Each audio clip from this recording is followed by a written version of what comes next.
Hello friends. तो आज हम लोग स्टार्ट करने जा रहे हैं न्यूक्लियोटाइड मेटाबॉलिज्म का एक new topic, that is pyrimidine ribonucleotide synthesis.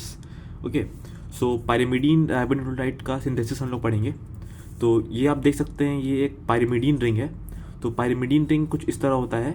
इसमें जो हमारा नाइट्रोजन होता है, ये वाला, ये हमारा ग्लूटामिन से आता है। ये वाला कार्बन CO2 से आता है, और ये 3 कार्बन प्लस नाइट्रोजन ये एस्पार्टेट से आता है। Once again, nitrogen, glutamine, CO2 से कार्बन आ रहा है, और एस्पार्टेट से 3 कार्बन और 1 नाइट्रोजन आ रहा है। ठीक है। तो एस्पार्टेट ग्लूटामीन से अमाइड ग्रुप जो होता है ना, जैसे कि ये हमारा ग्लूटामीन का स्ट्रक्चर है। ठीक, ये कार्बन है, अमीनो एसिड, ये पूरा अमीनो एसिड है ग्लूटामीन। इस कार्बन पे एक तो हो गया COOH, एक हो गया NH2, एक हो गया हाइड्रोजन, और यहाँ पर जो साइड ग्रुप है वो है वेरिएबल ग्रुप, जो है वो 3 कार्बन, और तीसरे कार्बन पर हमारा अमाइड ग्रुप है C+O NH2। ठीक है। और ये अमाइड ग्रुप है ना, इसी का NH2 जो है ये हम यहाँ पर आता है, ये नाइट्रोजन वहीं से आता है। Okay, and CO2 contribute to atoms in the formation of pyrimidine ring. Pyrimidine ring is first synthesized and then attached to ribose five phosphate. ठीक है। तो हम लोग बात कर रहे हैं पायरिमिडीन राइबोन्यूक्लियोटाइड की। तो पायरिमिडीन में क्या होता है, पायरिमिडीन राइबोन्यूक्लियोटाइड में कि पायरिमिडीन अलग सिंथेसाइज होता है, फिर आके उससे हमारा राइबोस 5-फॉस्फेट अटैच होता है। ये बिल्कुल अपोजिट है प्यूरिन सिंथेसिस के। प्यूरिन सिंथेसिस में क्या हो रहा था कि राइबोस 5-फॉस्फेट पे ही हमारा प्यूरिन बन रहा था। ठीक है।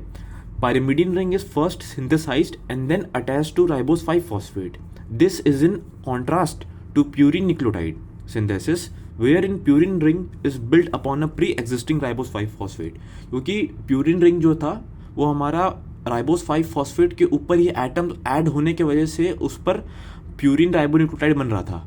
लेकिन पायरिमिडीन राइबोन्यूक्लियोटाइड में अलग है, यहाँ पर पायरिमिडीन अलग बन रहा है, राइबोस 5-फॉस्फेट अलग से आके ऐड हो रहा है। ठीक है। अब हमें इसके पाथवे पर आना है। सिंपल सा पाथवे याद करते हैं, आइए साथ में याद करते हैं। ठीक है। सबसे पहला स्टेप क्या है कि जो कार्बन डाइऑक्साइड है और ग्लूटामीन, कार्बन डाइऑक्साइड और ग्लूटामीन आपस में कंबाइन करते हैं। ग्लूटामीन का सिर्फ जो NH2 ग्रुप है ना, नाइट्रोजन ग्रुप, वो सिर्फ यहाँ पर आता है। CO2 को कुछ इस तरह लिख सकते हैं, C+O। ठीक, तो और ग्लूटामीन से NH2 आ जा रहा है, तो CO2 पे NH2 पहले अटैच हो गया, और साथ ही साथ ATP जो है वो ADP में कन्वर्ट होगा और अपना एक फॉस्फेट दे देगा। वो फॉस्फेट आकर यहाँ पर अटैच होगा, याद रखिएगा। CO2 पे एक तरफ नाइट्रोजन NH2 लग गया अमाइन ग्रुप, और एक तरफ लग जाएगा फॉस्फेट ग्रुप P+O। ठीक है। यानी कि यहाँ पर क्या हुआ, इस पहले स्टेप में एक यहाँ पर ग्लूटामेट निकला, ग्लूटामीन से ग्लूटामेट निकल गया, और बचा जो NH2 यहाँ पर आ गया, और ATP जो है वो ADP में कन्वर्ट हुआ है। और यहाँ पर जो इंजाइम ले रहे हैं वो याद रखिएगा नाम, CPS सेकेंड। ऐसा बोल क्यों रहे हैं, क्योंकि जो हमारा स्ट्रक्चर फॉर्म हुआ है ना, उसको बोलते हैं कार्बामोइल फॉस्फेट। क्या बोलते हैं? Carbamoyl phosphate. ठीक, और इसी वजह से इंजाइम का नाम पड़ा है carbamoyl phosphate synthase second, CPS second. Carbamoyl phosphate को सिंथेसाइज कर रहे हैं, इस वजह से कार्बामोइल फॉस्फेट सिंथेस सेकेंड है। ठीक है। अब हमारा ये कार्बामोइल फॉस्फेट फॉर्म हो गया। अब क्या होगा, अब यहाँ पर हमारा एस्पार्टेट आके ऐड होगा। एस्पार्टेट, जो एस्पार्टिक एसिड हमारा अमीनो एसिड है ना, वो आकर यहाँ पर ऐड होता है। देखिए, अब देखते हैं एडिशन हो कैसे रहा है। जैसे कि अगर हम कार्बामोइल फॉस्फेट का स्ट्रक्चर बनाएं, तो वो ये CO2 हो गया, यहाँ पर NH2 ग्रुप लगा हुआ है। ठीक, और इस ऑक्सीजन पर हमारा फॉस्फेट ग्रुप लगा हुआ है। यह है कार्बामोइल फॉस्फेट। अब एस्पार्टेट का स्ट्रक्चर देखते हैं अगर, तो वो 2 कार्बन होता है, दोनों कार्बन पर COOH ग्रुप लगा होता है। क्या होता है? COOH ग्रुप लगा होता है। ठीक, और साथ ही साथ एक कार्बन पर NH2 ग्रुप भी होता है। ठीक है। तो ये हमारा एस्पार्टेट का स्ट्रक्चर है। ठीक, एक अमीनो एसिड है। तो ये क्या होगा कि एस्पार्टेट जो है ना, ये अपने नाइट्रोजन के थ्रू यहाँ पर अटैच होगा, इस फॉस्फेट ग्रुप को निकालेगा पहले ये, तो बन जाएगा कुछ इस तरह।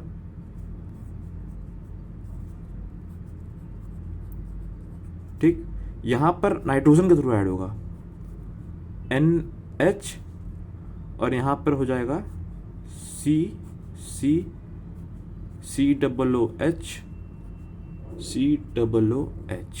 ठीक है, इस तरीके से ऐड होता है। इसको हम लोग इस तरीके से भी लिख सकते हैं, रिंग फॉर्म में भी लिख सकते हैं। देखिए,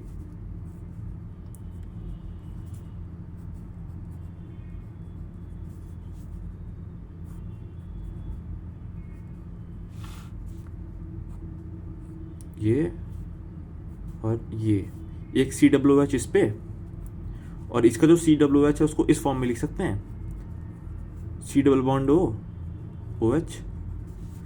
ठीक है, वही चीज़ लिखा है मैंने, इसी को ही मैंने लिखा है यहाँ पर रिंग के फॉर्म में। ठीक है, आइए अब वापस फ्लो चार्ट पे। तो यहाँ पर क्या हुआ कि कार्बामोइल फॉस्फेट पे एस्पार्टेट ने अटैक किया और यहाँ पर अपने आप को अटैच कर लिया इस पर। तो यहाँ पर फॉस्फेट ग्रुप ऑक्सीजन के साथ साथ पूरा निकल जाएगा और वहाँ पर नाइट्रोजन का ग्रुप आ जाएगा साथ में पूरा एस्पार्टेट के साथ। ठीक है, तो ये हमारा बन गया कार्बामोइल एस्पार्टेट। ठीक, और जो मैंने रिंग वाला स्ट्रक्चर बनाया था, अगर COOH को यहाँ दिखा दें तो पूरा रिंग की तरह दिखेगा, बस यहाँ पर जुड़ना बाकी होगा। वो जुड़ना नेक्स्ट स्टेप में होगा। डाईहाइड्रोओरोटेस, यहाँ पर जो वाटर मॉलिक्यूल निकल जाएगा, ठीक है, इस OH और इस H का मिलाकर, और ये हमारा रिंग फॉर्म कर देगा। ठीक है, तो ये हो जाएगा हमारा डाईहाइड्रोओरोटेट। ठीक है, तो यहाँ पर हमने क्या देखा कि जब एस्पार्टेट ऐड हो रहा है तो यहाँ पर एंजाइम होगा एस्पार्टेट ट्रांस कार्बामोइलेस। याद रखिएगा, ट्रांस कार्बामोइलेस, एस्पार्टेट ट्रांस कार्बामोइलेस। तो हमारा बन जाएगा कार्बामोइल एस्पार्टेट, कार्बामोइल फॉस्फेट से बन जाएगा कार्बामोइल एस्पार्टेट। एस्पार्टेट हमने यूज़ किया, फॉस्फेट निकला बाहर, साथ ही साथ एंजाइम एस्पार्टेट ट्रांस कार्बामोइलेस। ओके, अब हमारा कार्बामोइल एस्पार्टेट फॉर्म हो गया। अब ये बस इसमें रिंग क्लोज करने के लिए हमें पानी निकालना है, वाटर निकालना है, और यहाँ पर एंजाइम हो जाएगा डाईहाइड्रोओरोटेस, और इसी वजह से जो नाम पड़ेगा इसका वो हो जाएगा डाईहाइड्रोओरोटेट। क्या होगा? डाईहाइड्रोओरोटेट। यहाँ तक आपको कोई दिक्कत नहीं होगा। यहाँ तक आपको याद हो गया कि सबसे पहले आप 3PA सेकंड एंजाइम लिया, आपने ग्लूटामीन ऐड किया, फिर एस्पार्टेट ऐड किया, एस्पार्टेट ऐड करने के बाद आपने वाटर निकाल के एक रिंग फॉर्म कर दिया। यहाँ तक आपको कोई दिक्कत नहीं होगा। अब इसके बाद देखिए इसके बाद क्या होगा, डाईहाइड्रोओरोटेट है, यहाँ पर अब इसका डिहाइड्रोजनेशन होगा, तो यहाँ पर एंजाइम होगा डाईहाइड्रोओरोटेट डिहाइड्रोजनेश। ठीक, तो यहाँ पर जो हाइड्रोजन है ना, एक हाइड्रोजन यहाँ से और एक यहाँ से, तो यहाँ पर मेनली डबल बॉन्ड फॉर्मेशन होगा। देखिए यहाँ पर डबल बॉन्ड फॉर्मेशन हो गया, तो Na+ जो है वो 2 हाइड्रोजन ले लेगा यहाँ से, इस मॉलिक्यूल से, एक यहाँ से एक यहाँ से। ठीक, तो बना देगा NADH + H+, तो यहाँ पर बन गया हमारा एल्कीन, डबल बॉन्ड आ गया यहाँ पर। तो एंजाइम कौन सा होगा? डाईहाइड्रोओरोटेट डिहाइड्रोजनेस। फिर हमारा ये ओरोटेट फॉर्म हो गया, तो सबसे पहले हमारा डाईहाइड्रोओरोटेट से पहले उसमें डबल बॉन्ड फॉर्मेशन हुआ, इस वजह से ये ओरोटेट कहलाएगा। ठीक, अब क्या होगा यहाँ पर कि हमारा राइबोस 5 फॉस्फेट आके अटैच होगा, तो यहाँ पर हम लोग PRPP यूज करेंगे, फॉस्फोराइबोसाइल पायरोफॉस्फेट। तो इनमें से पायरोफॉस्फेट तो यहीं रह जाएगा, बस जो फॉस्फोराइबोसाइल है ना, यानी राइबोस 5 फॉस्फेट, वो आके यहाँ पर अटैच हो जाएगा। देखिए यहाँ पर अटैच हो गया है। ठीक है, तो यहाँ पर हम लोग लेंगे ओरोटेट फॉस्फोराइबोसाइल ट्रांसफरेज, जो कि यहाँ पर फॉस्फोराइबोसाइल का ट्रांसफर हो रहा है, इस पोजीशन पर आके वो ऐड हो रहा है, इसी वजह से एंजाइम हो जाएगा ओरोटेट फॉस्फोराइबोसाइल ट्रांसफरेज। ठीक है, तो ये होने के बाद ये जो स्ट्रक्चर फॉर्म होगा वो होगा ओरोट्रिडीन मोनोफॉस्फेट, OMP। ठीक, अब ये इतना हो जाएगा। सबसे पहले हमने डबल बॉन्ड फॉर्म किया था, फिर उसके बाद हमने राइबोस 5 फॉस्फेट ऐड किया। अब नेक्स्ट क्या करेंगे हम लोग, यहाँ से जो COOH ग्रुप है ना उसको हटाएंगे।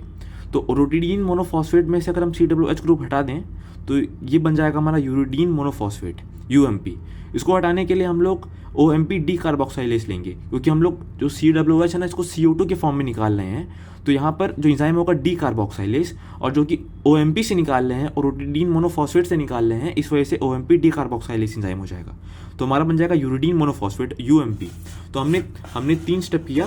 सबसे पहले हमने क्या किया, देखिए सबसे यहाँ तक तो कोई दिक्कत नहीं था, डाईहाइड्रोओरोटेट। सबसे पहले आपने ग्लूटामीन लिया था, फिर एस्पार्टेट लिया, फिर उसके बाद आपने वाटर निकाल दिया, तो आपका डाईहाइड्रोओरोटेट तो फॉर्म हो गया। ठीक है, अब इसके बाद सबसे पहले आप क्या करेंगे, डबल बॉन्ड फॉर्म करेंगे। यहाँ पे डबल बॉन्ड फॉर्म कर लिया, उसके बाद आप हमारा राइबोस 5 फॉस्फेट ऐड करेंगे। अब राइबोस 5 फॉस्फेट ऐड करने के बाद आप CO2 निकालेंगे, हमारा ये रिंग फॉर्म हो गया यूरिडीन मोनोफॉस्फेट। अब यहाँ पर आप देख सकते हैं कि यूरिडीन मोनोफॉस्फेट तो फॉर्म हो गया, UMP। अब आगे क्या होगा, यहाँ तक आपको बहुत इंपॉर्टेंट था, आपने याद कर लिया। अब UMP से क्या होगा कि वो UDP फॉर्म होगा। सिंपल सी बात है, फॉस्फेट ऐड हो रहा है तो ATP जो है वो अपना फॉस्फेट देगा और कन्वर्ट हो जाएगा ADP में। इसी वजह से यहाँ पर एंजाइम होगा यूज काइनेज। अब UDP फॉर्म हो गया। अब यहाँ से 2 रास्ते जाएंगे, 2 रास्ते, एक ये रास्ता, एक ये रास्ता। ये रास्ता जो है वो DNA वाला रास्ता है, और ये रास्ता जो है वो RNA वाला रास्ता है। DNA वाला क्यों? क्योंकि जो यहाँ पे UMP है ना, यूरिडीन मोनोडाइफॉस्फेट, तो यहाँ पर जो है जो शुगर यूज़ हो रहा है वो राइबोस शुगर है, राइबोस 5 फॉस्फेट था। तो तो लेकिन डीएनए में होता है डीऑक्सीराइबोस 5 फॉस्फेट, तो इसी वजह से यहाँ पर इसको यूडीपी में डीयूडीपी में कन्वर्ट करना पड़ेगा डीएनए के लिए।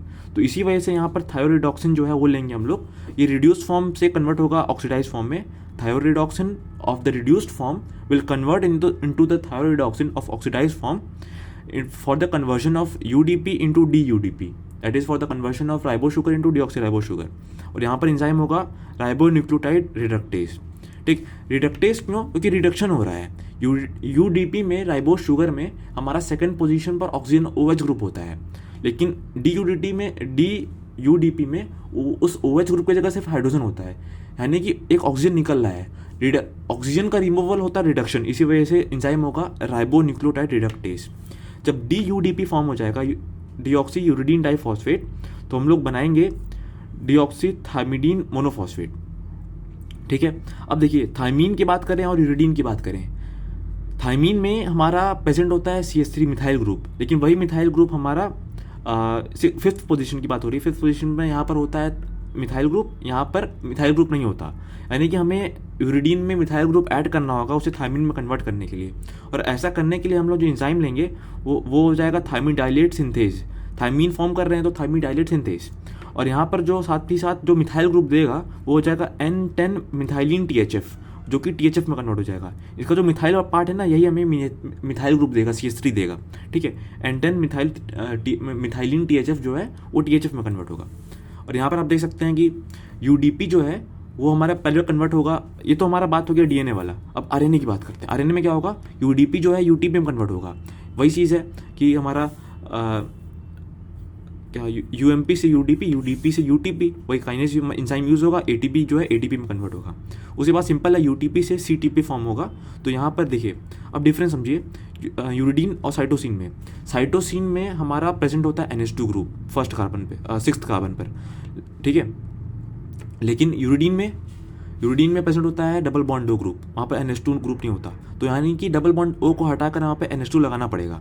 तो उसके लिए ग्लूटामीन जो है वो हमारा NH2 ग्रुप देगा और वो कन्वर्ट हो जाएगा ग्लूटामेट में। और वो NH2 ग्रुप जाके UTP से ऐड हो जाएगा और यूरिडीन को कन्वर्ट कर देगा CTP में। ठीक है, और यहाँ पर इंजाइम होगा CTP सिंथेटेज। ठीक है, और यहाँ पे ATP जो है वो ADP प्लस इनऑर्गेनिक फॉस्फेट में कन्वर्ट हो जाएगा। ठीक है, अब देखिए जो हमने 3 एंजाइम पढ़े थे, CPase सेकेंड पहला एंजाइम, एस्पार्टेट ट्रांसकार्बोमाइलेज दूसरा, और डाईहाइड्रोओरोटेज तीसरा। ये तीनों एंजाइम जो है ना, ये एक ही प्रोटीन से बने हुए हैं, are the domains functional unit of the same protein. ये इसी वजह से ये एक एग्जाम्पल है मल्टी फंक्शनल एंजाइम का। ओके, तो the 3 enzyme CPase second, aspartate transcarbamoylase and dihydroorotase are the domains that is the functional units of the same protein. This is a good example of multi functional enzymes. Next regulation की बात करते हैं इस पूरे pathway की। तो यहाँ पर CPase सेकेंड जो एंजाइम है और OMP डिकार्बोक्साइलेज, इन दोनों एंजाइम के थ्रू हम लोग इस पाथवे को रेगुलेट कर सकते हैं। Are the regulatory enzymes of pyrimidine synthesis in animals. याद रखिएगा, पायरिमिडीन सिंथेसिस को रेगुलेट करने के लिए CPase सेकेंड को टारगेट करते हैं और OMP डिकार्बोक्साइलेज। CPase सेकेंड हमारा पहला एंजाइम और OMP डिकार्बोक्साइलेज, जिसमें हम लोग क्या कर रहे थे, जिसमें हम लोग COOH ग्रुप निकाल रहे थे और हमारा फॉर्म कर रहे थे UMP यूरिडीन मोनोफॉस्फेट। ठीक है, OMP से जब UMP फॉर्म कर रहे थे तो हमारा ये था। तो हमारा यहाँ पर पायरिमिडीन सिंथेसिस कंप्लीट होता है। Thank you so much.